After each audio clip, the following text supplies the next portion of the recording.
Welcome back to Dalker. Got another Dalker review, whatever I call it, for you today. I went and saw Twisters and Longlegs last night. Cheeky little double feature. I just want to talk about them because I thought they were such fantastic films. I left the theater feeling two very different ways, but I really had a great night watching these movies, and I just want to talk about them. I'm gonna talk about Twisters first. Directed by Lee Isaac Chung. I did watch the '90s Twister with Bill Paxton last week. I thought that one was fantastic.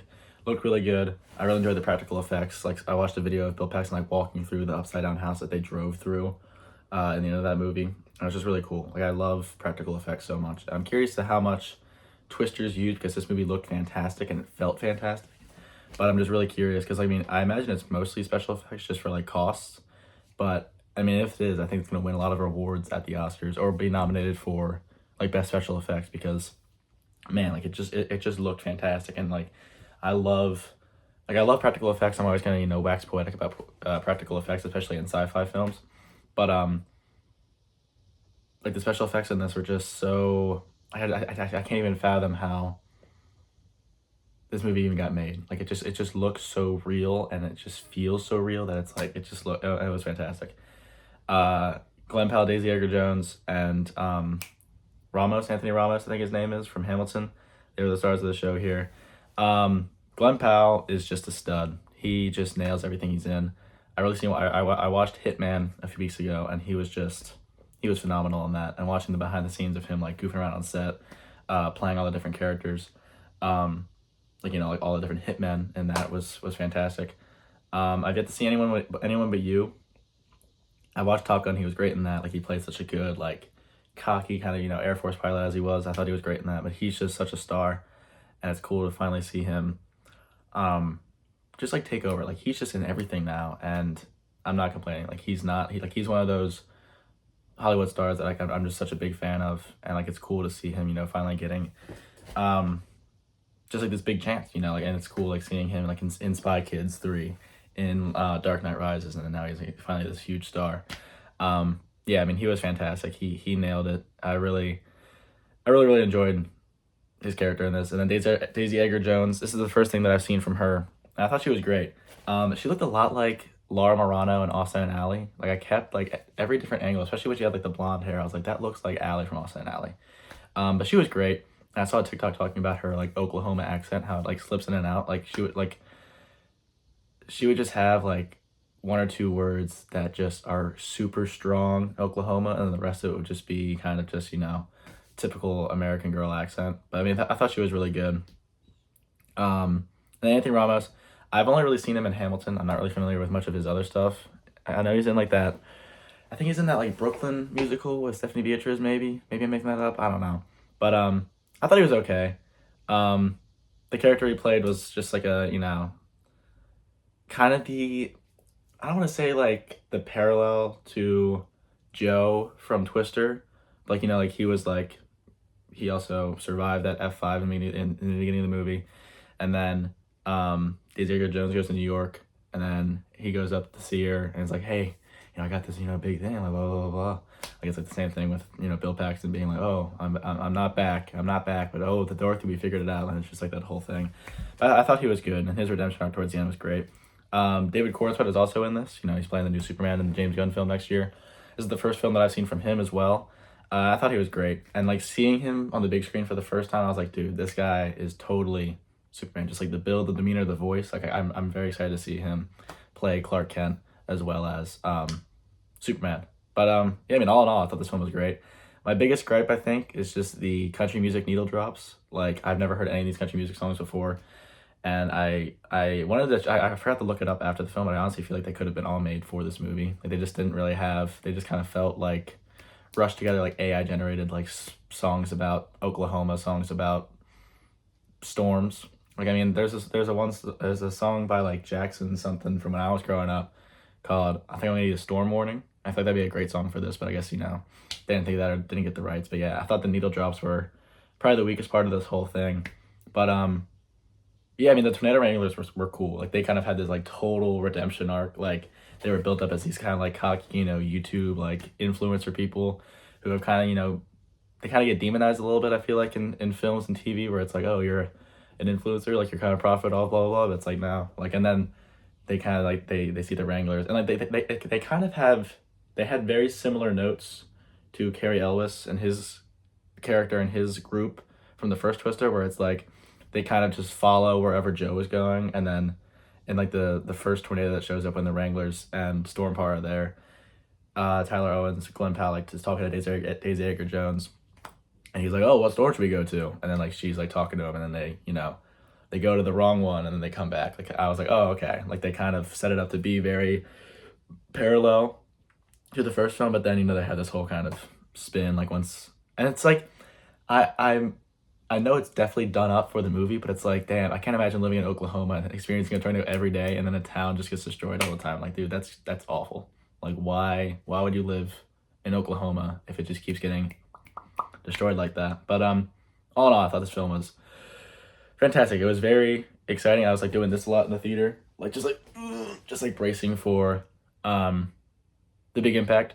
And I'm surprised that they got McKenna Grace for this movie and only really used her in like the opening scene. I think that's what I'm talking about, right? Like the young child actor who's like always in everything. Now she's grown up, so she's in more stuff. But yeah, I mean, I thought this movie was awesome. I had a lot of fun watching it. And yeah, I think I gave it like 4.5 stars on Letterboxd. It was a good film. I'll check it out if you can. Watch it in IMAX. Obviously, that was like I think I was row J, like right in the middle. So I was just like big screen, speakers conjoining right on me. I was like, it was a really good theater experience, and I would check it out if you haven't. And then jump ahead like an hour and a half, and I saw Longlegs, directed by Osgood Perkins, starring Micah Monroe and Nicolas Cage. Whew. This movie was awesome. I'm not really a big horror fan. Horror, that's a hard word to say for me. I've really only seen Hereditary and then all 6 of the Alien franchise films. And you can honestly argue that I'd say only like 2 or 3 of those are really horror movies. Like, I don't really think Prometheus and Covenant are that horror movies. I think Resurrection, I would say. I think the original. I mean, maybe, I don't know. They're in the horror genre, but they're really not like super like they're just kind of like sci-fi horror, which I think is a very different thing from traditional horror movies like Hereditary and Longlegs. They take place in this reality, while Aliens takes place in like, a reality where xenomorphs exist. But I digress. But I'm not really a big horror guy. I am kind of jumpy. If you know me, I'm very jumpy. I'm very like, I don't know, I'm scared of a lot of things, but I'm trying to dip my toe into it, but only really for like films that I know that I'm gonna enjoy I enjoy outside of the horror element. Like, I'm not gonna watch The Nun. I'm not gonna watch Smile, because those movies they kind of feel gimmicky to me. But this movie, I was like, oh, I'm interested by the premise. I know Neon is a fantastic production company. Nick Cage is in it. And I don't know, the promotion for it really got me into it. Like everyone's probably seen the clip, but they mic'd Micah Monroe as she saw Nick Cage for the first time, because they kept them separate all the way up until their interrogation room scene, and they filmed her, and her BPM went up to like 140 when her resting's like 70. I was like, that's insane. I need to see this movie. And this movie was awesome. Like the way, like the opening I thought was fantastic, like on like the square format, and like the slow zoom that they did in this film was fantastic. All of like the sharp cuts to when Lee Harker, Michael Monroe's character, was like had like the hunch towards Longlegs, and he would cut like the snakes and stuff. There was one really intense cut. Like I think I jumped twice in this entire movie. Spoilers, and if you've seen it, you probably know what I'm talking about. But when they go to the camera farm, and Carter and Harker go up to the attic, and they break under the wood where the cross is, and they see the letter that has like a little smiley face on it, and then they see the box, and they lift the box, and there's a doll in there. That's when I jumped. I was like, I had like an auto. I was like, oh, and my friend that I went with, like she like laughed, like I was just like, I was like, oh. It was a very embarrassing noise. But then the second time I jumped was when Harker was at her house, and she was going through all of her old stuff because her mom's a hoarder, and obviously her mom is ends up being the accomplice. Spoilers, but there's obviously spoilers implied. But when she's going through all the old stuff, and she happens upon the Polaroid that her like when she was a kid she took of Longlegs, and it cuts to him like he's like standing up, and then he's like this, And that I jumped then because then it's like a big like flash montage of just like a bunch of different like eerie things. I thought this movie was just so beautifully shot, and I like horror movies that aren't like. I hate jump scares. I mean, there are a lot of music cues in this, but I especially hate jump scares, and there are not a lot of jump scares in this. Like I don't like. I'm not really big into body horror. There's a lot of body horror in the Alien franchise, but I got through it because I like science fiction. But I like this is like this feels like I sound so pretentious right now, but this feels like tasteful horror. Like it just feels different to me. It's shot really well. I can tell a lot of care went into this movie. I thought Michael Monroe was fantastic. I really need to watch more of what she does. I know most of the stuff like she's like called like a scream queen, so she does a lot of horror movies, so maybe not. But I just thought she was excellent. I really like her voice. I don't know what it is. Like it just I don't know. It added a little bit to her character, but I thought this movie was awesome. Such an interesting concept too. Like you view Nick Cage as Longlegs as like he's the serial killer, but there's no evidence of him entering the house. There's no evidence of like DNA evidence of him killing anybody. Like he gives them a doll that like freaks them out, makes them paranoid. And I thought the ending was a little goofy. Like as soon as Ruby, Agent Carter's daughter, said that she was having a birthday party, I was like, okay, obviously this is gonna play a role later. And then the birthday party happens at the end of the film, and then they get there. Ruby's with the doll, and you can tell that Agent Carter's like nuts. But there's like a lot of people said like this movie is like really funny at bits, and I definitely laughed a bunch. Like I thought Michael Monroe's character Harker, I thought she was really funny, just because of how awkward she was. Longlegs, he was also very funny just because he's such a bizarre dude. Like when he was like, "Let me in now, and it can be now."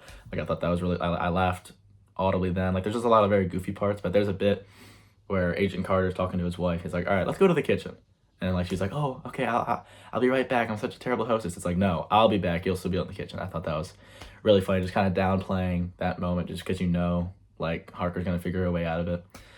And also, oh man, the whole sequence when she goes back to the house with the other FBI agent, and then she goes into the house, and then you see the agent in the car, and you see her mom walking up behind her.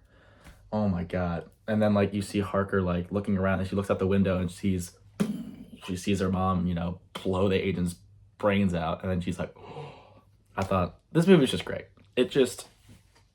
It's not terribly horrific. I left like there like I'm not deeply unsettled at all. Like Hereditary kind of got to me for a little bit just because that movie kind of I don't know, something about it. It's just different from Longlegs, but I'd say they're in the same vein of horror movies that I can actually enjoy because they're shot really well, and I can tell that they're just like not like shock value horror movies. But this movie, I thought was fantastic. I highly suggest it, and let me know some other horror movies that you think are in that vein that I feel like I don't really know how to describe it. Just like I want to say tasteful horror, but that just makes you sound like pretentious. But it's like I don't know. I enjoyed this movie for elements outside because I'm not a horror fan. I like movies. Like I'm trying to get more into movies and film, and this movie just it feels more. I don't know. I thought this movie was awesome. Please check it out.